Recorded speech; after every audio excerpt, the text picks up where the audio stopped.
নমস্কার বন্ধুরা, আজকে পড়ছি লীলা মজুমদারের বাগদণ্ডী বইটি দ্বিতীয় পর্বের তৃতীয় অংশ।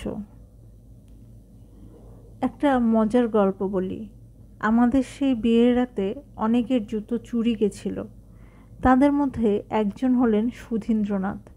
খালি পায়ে সুন্দর মানুষটি অনেকক্ষণ তার নতুন ভালো পাম্প সুজোড়া খুঁজে খুঁজে হয়রান হয়ে খালি পায়ে গাড়ি চেপে বাড়ি চলে গেলেন। পরে আমাদের কাছে গল্প করলেন, শুধু যে জুতো হারালো তাই নয়, চোরটাকে দেখেও কিছু করতে পারলাম না, এই দুঃখ। আমরা বললাম, কেমন চোর? ভদ্রলোকের মতো দেখতে, সাদা ধুতি পাঞ্জাবি পরা, একটা ফিকে গেরুয়া উড়নি কাঁধে ফেলা, রোগা লম্বা ফর্সা, কুচকুচে কালো দাড়ি। আরেকবার দেখলেই চিনতে পারবো। সকলের পায়ের দিকে তাকিয়ে তাকিয়ে খালি পায়ে ঘুরে বেড়াচ্ছিল।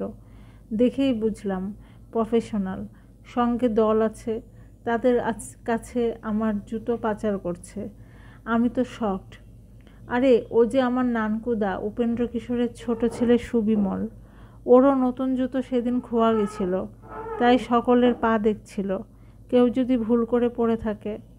সুধীন্দ্রনাথ ব্যস্ত হয়ে বললেন, ওকে যেন আমার কথা বলা না হয়। হার্ডিং বলে এক ছোকরা সাহেবের সঙ্গে চেনা হলো। আমার স্বামীর বন্ধু, মরিস মেটার্সে চাকরি করত, ইংরেজ। ওরা মা ম্যাডেলিন হার্ডিং রামকৃষ্ণ মিশনের ভক্ত ছিলেন, বইয়েটিও লিখেছেন। হার্ডিং এ দেশ আর দেশীয়দের ভালোবাসত, নানা রকম দোষ ধরে দিত। আমরা তেড়ে তর্ক করতাম। গাড়ি নিয়ে বাংলার গায়ে বনে জঙ্গলে বেড়াবার শখ ছিল। আমরাও কতবার সঙ্গে গেছি, বাড়ির ছেলের মতো হয়ে গেছিল। দেশ স্বাধীন হলে ওদের আপিস গুটিয়ে আনা হলো। ও উগান্ডা চলে গেল। যাবার আগে একটি চঞ্চলা আইরিশ মেয়ে বিয়ে করেছিল। এখন তাদের কোনো খবরই জানি না। সেই দিন থেকেই একটা নতুন পরিবেশে নতুন জীবন আরম্ভ হয়ে গেল। পুরনো চেনা লোকরাও নতুন চেহারা ধরল। এতকাল যাকে যা বলে ডেকে এসেছি, অনেক জায়গায় সে ডাক বদলাতে হলো।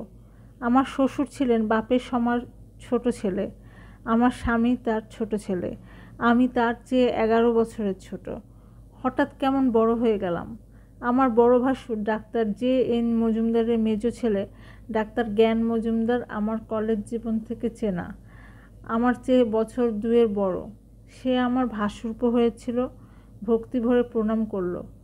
দেখা দেখি তার বড় ভাই ডাক্তার প্রতুল মজুমদারও করল। দিলীপ কুমার রায়ের ছোট বোন মায়া হলো সুরেন্দ্রনাথ বাড়ুজ্যের পুত্রবধূ, আমার চেয়ে প্রায় 10 বছরের বড়, আমার ভাগ্নি, কাজেই সেও প্রণাম করল। তার চেয়ে খারাপ হলো আমার বন্ধু অলোক আর মা মাসিরা, আমার মা মাসিদের সহপাঠিনী, আজ বুড়ি গিন্নিমানি সব। তারা একদিনেই আমার সমবয়সী হয়ে গিয়ে মনের কথা প্রাণের কথা বলতে শুরু করে দিলেন। খালি অলোকা বুবু, আমার নিজের আত্মীয়রা যেমন ছিল তেমনি রইল। আসলে আমিও আর আমাতে ছিলাম না, কেমন যেন হকচকিয়ে গেছিলাম। আগে অধ্যাপক সুশোভন সরকার, কালিদাস নাগ, হিরণকুমার সান্যাল ও তাদের সমবয়সীদের বেশ কিছু বড় মনে হতো। হঠাৎ আমিও বড় হয়ে তাদের সমান হয়ে গেলাম। জীবনের খুঁটিগুলো নড়বড়ে করতে লাগলো।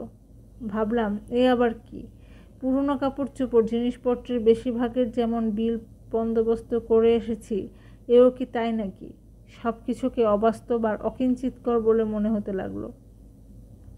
রাত জাগতে পারতাম না কোনো দিনই। পরীক্ষার আগেও 10টায় শুতে যেতাম, ভোরে উঠে পড়তাম। দেয়ালে ঝোলানো বড় ঘড়িতে দেখলাম কোনো কালে 11টা বেজে গেছে। পরে আমার স্বামীকে বলতে শুনেছি, দ্য ইভিনিং স্টার্টস অ্যাট 10। শুনে আমার মনের অবস্থা ভাবা যায় না। তারপর এক সময় সব চুকে বুকে গেল। অতিথিরা বিদায় নিলেন একে একে। বাড়ির লোকদেরও খাওয়া দাওয়া সারা হলো। ঠিক বিয়ে বাড়ি তো আর নয়, বাসর ঘরে বালাই ছিল না। স্পষ্টই বোঝা যাচ্ছিল সবাই ক্লান্ত, শুতে পারলে সবাই বাঁচে। আমরা ওখানে রাতে থাকবো না, এলগিন রোডে হাসপাতালের সামনে। আমার একটা 4তলা বাড়ির দোতলায় ফ্ল্যাট নিয়েছি, সেটাকে মহাভর্তি করে সাজিয়েছি। হয়তো রাত 1:30টার সময় অলোকারা জনা 5-6 আমাদের নিয়ে সেইখানে গেল। অমনি খুঁটিগুলো আবার যে যার পুরনো জায়গায় বসে পড়ল। আমি হাঁপ ছেড়ে বাঁচলাম। দেখি কোনো সময় অলকারা এসে ঘরে ঘরে সুন্দর ফুলদানিতে গোলাপ ফুল সাজিয়ে গেছে। হঠাৎ মনটা ভালো হয়ে গেল। এই তাহলে আমার নিজের জায়গা, কোথাও যাইনি আমি, সবই আছে আমার, সবই আছে। এই পাড়ায় আমার শৈশব কেটেছে, তাই এলগিন রোড দিয়ে হেঁটে স্কুলে গেছি, মোড় ট্রামে ধরে এমএ ক্লাস করতে গেছি।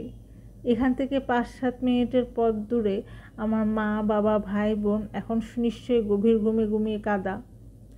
এরপর আর আমি কখনো বাপের বাড়ি রাত কাটাইনি, প্রায় গিয়ে দেখা করে এসেছি। পরে ভাই বোনদের নিজেদের আলাদা ঘরবাড়ি হলে সেখানে ছুটি কাটিয়েছি। ওরাও আমাদের কাছে থেকেছে, সর্বদা যাওয়া আসা করেছে। মাও প্রায় এসেছেন, খেয়েছেন, কিন্তু রাতে থাকেননি। এইভাবে আমি বাপের বাড়ি থেকে খসে পড়লাম, কিন্তু কাজ ছাড়া হলাম না। মনকে বোঝালাম যে পৃথিবীতে কম ভালো জিনিস বিনা পয়সায় পাওয়া যায়। আমার বিয়ের দিনে সুখ দুঃখের বোধ ছিল না।